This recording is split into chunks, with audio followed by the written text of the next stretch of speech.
Guys जैसे मैंने आपको पहले भी कहा था, फ्लिपकार्ट की एक और नई सेल आने वाली है। तो फाइनली फ्लिपकार्ट ने इसका अनाउंसमेंट कर दिया है और इसका ऑफिशियल लाइव पेज भी लैंड हो चुका है, जो आप देख सकते हैं। 19 अक्टूबर से लेकर 23 अक्टूबर तक ये सेल चलेगी और जो लोग प्लस मेंबर हैं उनके लिए ये सेल आज रात को 12 बजे से ही स्टार्ट हो जाएगी। अब दोस्तों एक सवाल मन में आता होगा, फ्लिपकार्ट सेल पे सेल क्यों अनाउंस करते जा रहा है? तो इसके पीछे का रीजन, जितना उन लोगों का टारगेट था इतने प्रोडक्ट्स को सेल करना है, तो वो टारगेट कंप्लीट नहीं हो पाया, इसलिए उनको ये सेल वापस लानी पड़ी। मेरी तो दोस्तों फ्लिपकार्ट से रिक्वेस्ट है, आप आईफोन 13 को वापस 50,000 में सेल कीजिए। आईफोन 13 का जितना भी आपका स्टॉक है वो सारा क्लियर हो जाएगा। एनीवेज ये तो फ्लिपकार्ट से हमारी एक रिक्वेस्ट थी, लेकिन वाकई में आईफोन 13 की कितनी प्राइस होगी वो मैं आपसे आगे शेयर करता हूँ।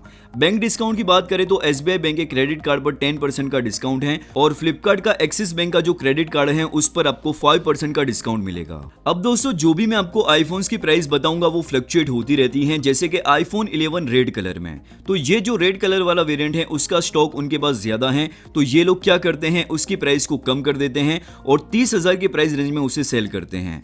ओवरऑल कहने का मतलब प्राइस का जो फैक्टर है वो डिपेंड करता है डिमांड और स्टॉक पर। डिमांड जैसे बढ़ेगी और स्टॉक कम होगा तो वो लोग प्राइस को बढ़ाने का गेम खेलना शुरू कर देते हैं। ये चीज सिर्फ दोस्तों आईफोन 11 के साथ नहीं है, जितने भी प्रोडक्ट्स और आईफोन्स होते हैं सभी चीजों पर प्राइस को इंक्रीज और डिक्रीज करने का गेम खेलते हैं। जब आपको प्राइस कम दिखे तो समझ जाना इनके पास स्टॉक ज्यादा है, और प्राइस ज्यादा शो होती है तो आप एज्यूम कर सकते हैं इनके पास ज्यादा स्टॉक नहीं है। आईफोन 11 की दिवाली सेल में एक्सपेक्टेड प्राइस क्या होगी?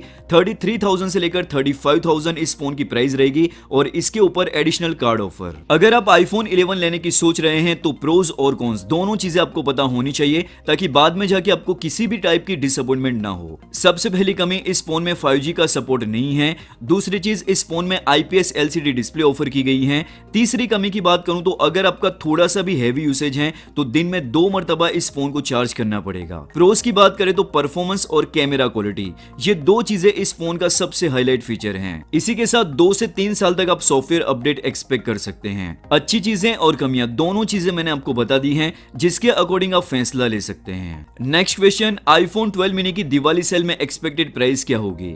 38,000 से लेकर 39,000 तक इस फोन की प्राइस रहेगी और इसके ऊपर एडिशनल कार्ड ऑफर। प्रोस की बात करूं तो display, build quality, performance, camera, तो ये सारी चीजें इस फोन की टॉप नॉच हैं। खास करके ये फोन उन लोगों के लिए डिजाइन किया गया है जो लोग वन हैंड कॉम्पैक्ट फोन लेना चाहते हैं। कॉन्स की बात करूं तो अगर आपका थोड़ा सा भी हेवी यूसेज है तो इस फोन को भी दिन में 2 मरतबा चार्ज करना होगा। वहीं दोस्तों अगर हम बात करें आईफोन 13 मिनी की, तो इस फोन पर डिस्काउंट मिलने के चांसेस ना के बराबर हैं। फिर भी अगर मुझे कोई अपडेट मिलती है तो मैं आपको जरूर से इन्फॉर्म करूंगा।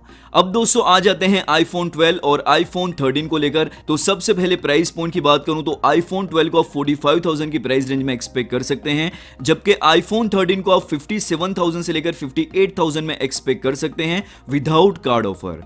कार्ड ऑफर अप्लाई करने के बाद अराउंड 54,000 से लेकर 55,000, जो कि स्टिल ऑफलाइन मार्केट से काफी अच्छी प्राइस है। सैमसंग गैलेक्सी S22 प्लस, अगर आपका बजट 60,000 के आसपास है तो ये फोन मुझे काफी ज्यादा अच्छा लगता है, स्पेशली एंड्रॉइड यूजर के लिए। यहां पर performance, camera quality, dynamic AMOLED display, 120 hertz का high refresh rate, build quality और डिजाइन, ये सारी चीजें टॉप नॉच हैं। लेकिन दोस्तों अगर आपका बजट 50,000 से लेकर 55,000 तक है तो सैमसंग गैलेक्सी S22, आप सभी लोग अच्छे से जानते हैं आजकल कॉम्पैक्ट एंड्रॉइड स्मार्टफोन मिलना कितना ज्यादा मुश्किल है। अब ये जो स्मार्टफोन है वो एक कॉम्पैक्ट एंड्रॉइड फ्लैगशिप स्मार्टफोन है, आराम से इस फोन को आप लंबे समय तक यूज कर सकते हैं। सैमसंग गैलेक्सी S22 प्लस में जो फीचर्स ऑफर किए गए हैं वो मोस्ट ऑफ फीचर्स इस फोन में देखने को मिल जाएंगे, सिर्फ बैटरी कैपेसिटी को लेकर डिफरेंस है, तो ये चीज आप ध्यान में रखना। अब दोस्तों अगर आपका बजट 45,000 के आसपास है और आप आईफोन लेना चाहते हैं तो ऐसे में आईफोन 12 को कंसीडर कर सकते हैं। तो आईफोन 12 एप्पल की ओर से एक कंप्लीट पैकेज है, सिर्फ आपको स्टोरेज को लेकर कॉम्प्रोमाइज करना पड़ेगा, जो कि है 64 GB स्टोरेज।